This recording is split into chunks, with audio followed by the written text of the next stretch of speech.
WFAN, BT is out, so it's me with my old mate, Joe Beningo, filling in. Joe B, welcome to our Tiki and Tierney studio. You know, the last time I worked with you, I was young and you weren't great yet. But I give all the credit in the world to you, Joe B, because people may not know some of my first shows ever on WFAN. Right, that's right. Where we're Joe Beningo in a run-down Queens studio underneath the bridge doing overnights. So I appreciate sitting next to you again, Joe B. Well, thank you, bro. I appreciate it. This will be fun. Good seeing you. Yeah, it's great to see you. We'll get into some reminiscing as the show goes on. But last night, we saw the kids. Yep, and about time. Last night, something else happened other than the kids that made me look at this Mets team differently. We talked about Max Scherzer. We talked about Justin Verlander, collectively $86 million. The guy who we haven't talked enough about is Kodai Senga, who had 12 strikeouts, 3 walks, only gave up 1 run in 6 innings. And we spent so much worrying about the ace of the Mets.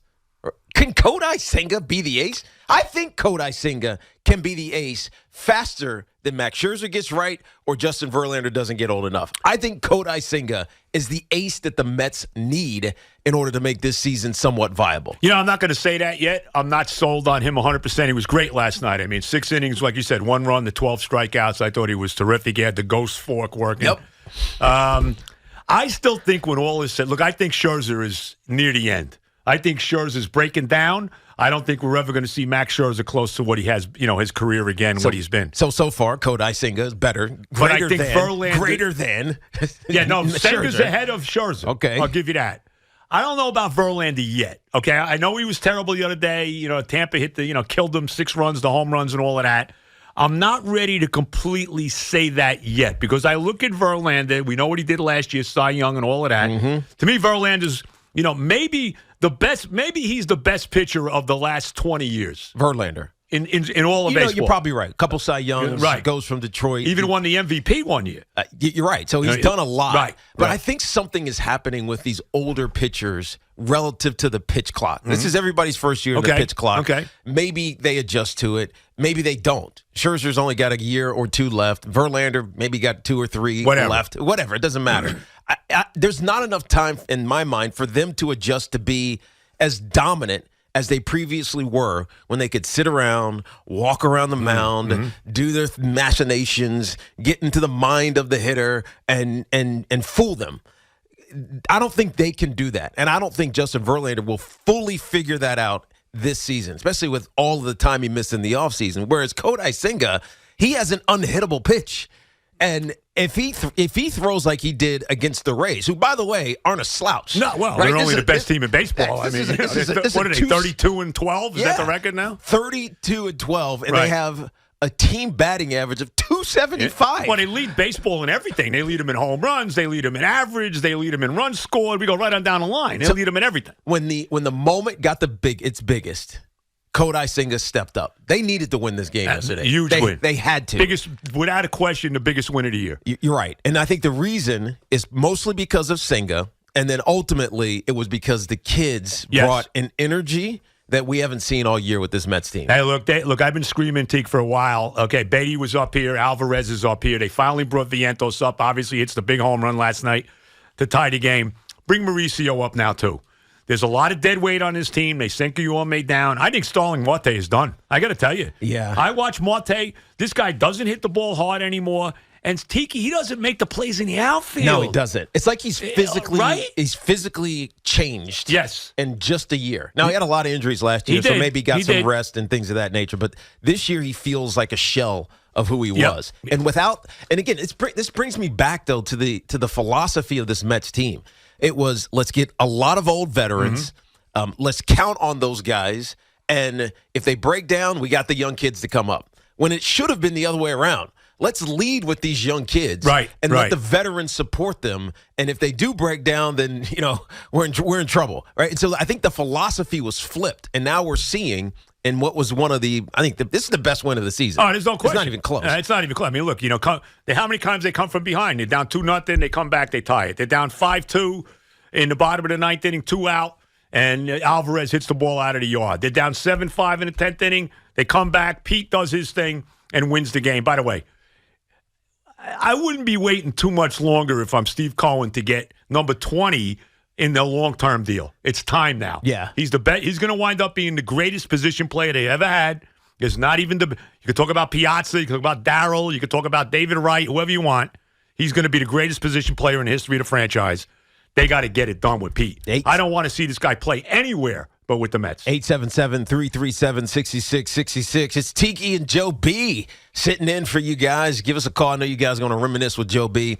I will do that later on in the show because I owe so much of my career, even though he doesn't really know say this, that. To Joe B. Getting me comfortable. Is that true? It is true. I thought it was all Lep. I thought it was all Lep Zelda. Lep just told me to go do something. You actually helped me go do it. But well, anyway, I appreciate that. We'll get into that later. But we're talking Mets now. Mets had an unbelievable win last night. And I said it to start the show, Kodai Senga can be their ace. I'm tired of waiting on Scherzer to get right or healthy. It's really healthy. And I'm tired of Justin Verlander to get right.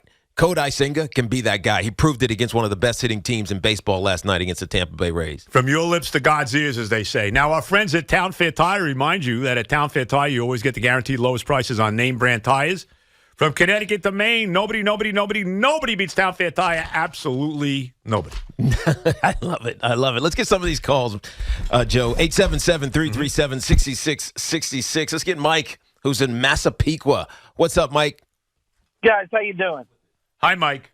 What's up, dude? First of all, it's great to hear Joe B on with you, Tiki. Tiki, I'm a huge fan of your guys' show, and I'm a big Evan and Joe fan going back many years. And you know, no one understands Met frustration the way you and Evan do, and it's just great to hear you on with Tiki. First of all, thank you. I appreciate it, Mike. Thank you.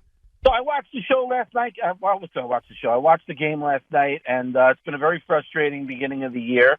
But I think that the Mets found some identity last night. I think everything Joe's saying and Tiki's saying, we've got our identity is the youth of this team and our AAA system. And these guys, Beatty, I agree with Joe, Mauricio, Vientos, Alvarez. These guys are the lifeblood of this offense because I couldn't agree more, Joe.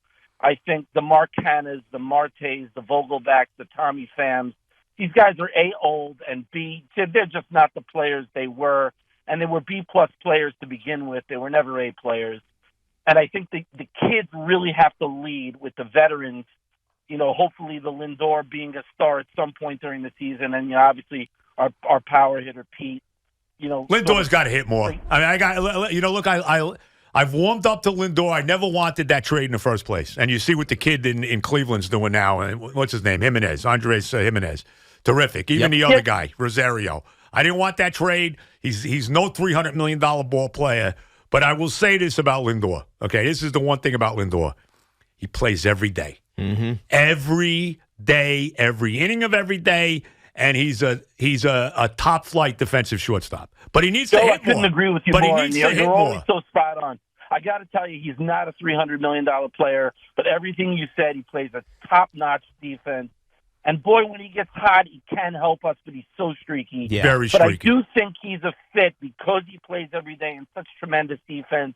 And he really is a good guy. He's a good guy. Yeah. Well, look, Mike, he's a good guy. I think he serves a role. Oh, yeah. He serves a purpose. Oh, he does. I appreciate your call, Mike. Thanks for calling in and chat with Joe again, and for me as well. But I think he served the purpose 2 years ago when he came here, and it was we aren't cheap anymore. Right. We need a star. We need a star. And maybe he's not the perfect star, but at that point, who cares? He played every game last year. Every game. I think 160. No, he missed one. He missed 160. Yeah, missed the one because of the finger. Remember, he slammed the finger in the door or whatever it was. Right. He was back in L.A. That was against the Dodgers. Exactly right. But he plays every day. He proved that the Mets and Steve Cohen will spend money, and there are moments where he's going to give you everything you want.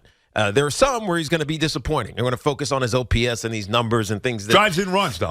But he drives in runs. He does drive in runs. He was the example, and he serves a purpose. But something happened with the kids last night, Joe, that when I watched it, I hadn't seen it all year with the Mets.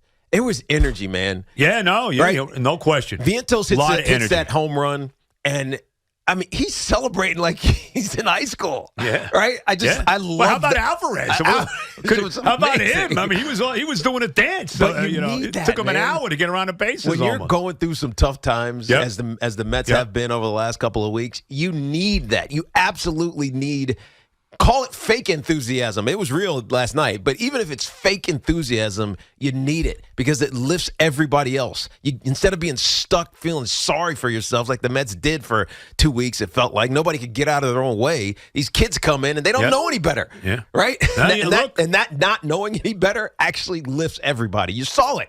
Hell, even Verlander was standing at the edge of the dugout screaming. He was pumped up. And then Pete took care of business at the end. The great Pete Alonso.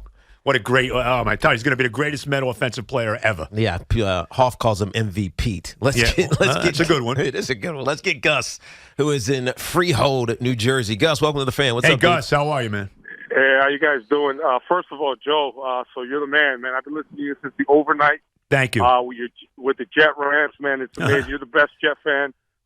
Definitely. I don't know if I'm the best Jet fan, but I got the most aggravation as a Jet fan. And they better win. Let me tell you right now. I'm going to say this right now. I'll get this out of the way, Teak, right now. Okay? Nothing short. Division title and a home playoff game win this year. That is that. Anything else short of that is not going to be acceptable. Division title. They have yes. I mean yes. They won two. Go ahead. Tiki, by the way, they've won 2 since the merger. Yeah, I might have some issue with that. Maybe we'll get to it. But go ahead, Gus. Division title. Joe, so I'm looking for that Super Bowl anyway. So of course. Year 2, we'll win the Super Bowl next year. Dude, you want to come out of the womb and be running marathons, right? Right? You don't want to crawl or walk. Excuse me, Tiki's going to be 55 years next year. Okay, 55. Go ahead, Gus. Yeah, guys. So on the Mets, so definitely the energy. Tiki, you're right. The guys, you just see them in the dugout. They're jumping around. And the other thing that's exciting about it is that McNeil, Nimmo, Alonso, these are all Mets, homegrown Mets. So when you add this young core to that core, it just makes it exciting. You just hope that the pitching can hold up. But I think that with that kind of win, it was.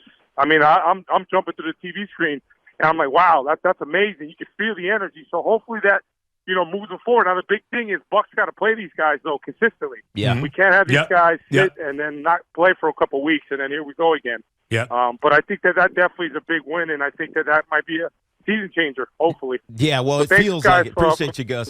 Thanks, Gus. Thanks for the kind words, Gus. Look, it feels like this was a season-changing win for them, mainly because all of those young guys contributed. And we talk about Alvarez behind the dish. He made a really smart heads-up play to not add more damage to get out of that inning. I think it was in extra innings in the 10th. Right. So, and then he obviously mashed the home run in the bottom of the ninth to tie it up. These young guys are doing something that we knew that they were going to do. Now, maybe we've been saying they would do that for the last couple of years, but we knew that they would come up here and play this well. They did it against a great team, and it brings up the question, Joe B., and we'll answer it on the other side of this break. How much power did Billy Epler have in keeping them away from the major leagues? I think